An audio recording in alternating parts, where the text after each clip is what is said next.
அனைவருக்கும் வணக்கம். டெட் ஆசிரியர்கள் பணி நியமனம். டெட் தேர்வுக்கு பொறுத்தவரை பார்த்தீங்க அப்படின்னாக்க இடைநிலை ஆசிரியர் மற்றும் பட்டதாரி ஆசிரியர்கள், டெட் தேர்ச்சி பெற்ற ஆசிரியர்கள் டெட்டுக்கு பிறகு மீண்டும் ஒரு நியமன தேர்வு எழுத வேண்டிய சூழ்நிலை தற்போது இருந்து கொண்டிருக்கிறது. அதற்கான மதிப்பெண்களும் குறைக்கப்பட்டிருக்கிறது என்பது குறிப்பிடத்தக்க விஷயம்.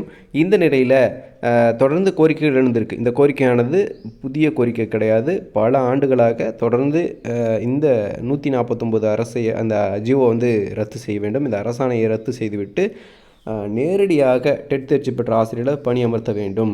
ஆல்ரெடி பிஎட் எனக்கூடிய ஆசிரியர் பயிற்சி அந்த பட்டத்தை பெறுவதற்காக படித்து அந்த மதிப்பெண்களை எடுத்து பாஸ் பண்ணுறாங்க. அகைன் பார்த்திங்க அப்படின்னாக்கா டெட் என்று அழைக்கக்கூடிய ஆசிரியர் தகுதி தேர்வும் எழுதி தேர்ச்சி பெறுறாங்க.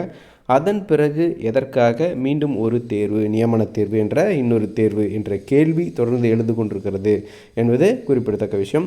ஸோ இந்த கோரிக்கை தொடர்ந்து வலுத்து கொண்டிருக்கிறது. குறிப்பாக ஆசிரியர் சங்கங்கள் இது சம்பந்தப்பட்ட கோரிக்கையை அரசிடம் வைக்கிறாங்க.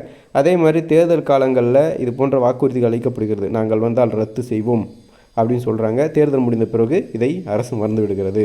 இப்போ பார்த்தீங்க அப்படின்னாக்கா மீண்டும் தேர்தல் சமயம் என்பதனால இந்த கோரிக்கையை முன்வைக்கிறாங்க. 2013 டெட் தேர்ச்சி பெற்ற ஆசிரியர் சங்கத்தினர் மற்றும் பல்வேறு ஆசிரியர் அமைப்புகளும் இது சம்பந்தப்பட்ட கோரிக்கைகளை முன்வைக்கிறாங்க. 149 இந்த அரசாணை ரத்து செய்ய வேண்டும்.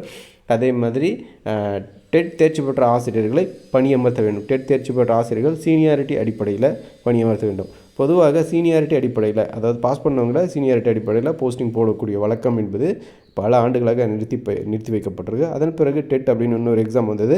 அந்த டெட்டுக்கு பிறகு மீண்டும் ஒரு தேர்வா? இப்போ நீட்டுக்கு மட்டும் ஏன் எதிர்ப்பு தெரிவிக்கிறீர்கள், மற்ற இந்த பிடிபிஆர்டிக்கு ஏன் ஆதரவு தெரிவிக்கிறீர்கள் என்ற கேள்வியும் எழுந்திருக்கு. தேர்தல் சமயத்தில் தொடர்ந்து வரக்கூடிய இந்த கோரிக்கைகளுக்கு இப்போ ஒவ்வொரு கட்சிகள், குறிப்பாக ஆளுங்கட்சியாகட்டும் எதிர்கட்சியாகட்டும் புதிதாக வந்திருக்கக்கூடிய கட்சிகளாகட்டும், இவங்க தரப்பிலிருந்து இந்த தேர்வு பற்றின அவங்களுடைய இந்த வரக்கூடிய மேனிஃபெஸ்ட் அப்படின்னு சொல்லுவாங்க, தேர்தல் வாக்குறுதிகளில் என்னென்ன கொடுக்க போகிறாங்க அப்படின்றத பற்றியும் எதிர்பார்ப்போடு எல்லா ஆசிரியர்களும் காத்துட்ருக்காங்க என்பது குறிப்பிடத்தக்க விஷயம். இந்த ஜிஓ பற்றியும் இதனால் ஆசிரியர்கள் வைத்திருக்கக்கூடிய கோரிக்கை பற்றியும் உங்களுடைய பார்வை என்னன்றது மறக்காம கமெண்ட்டில் சொல்லுங்கள். நன்றி.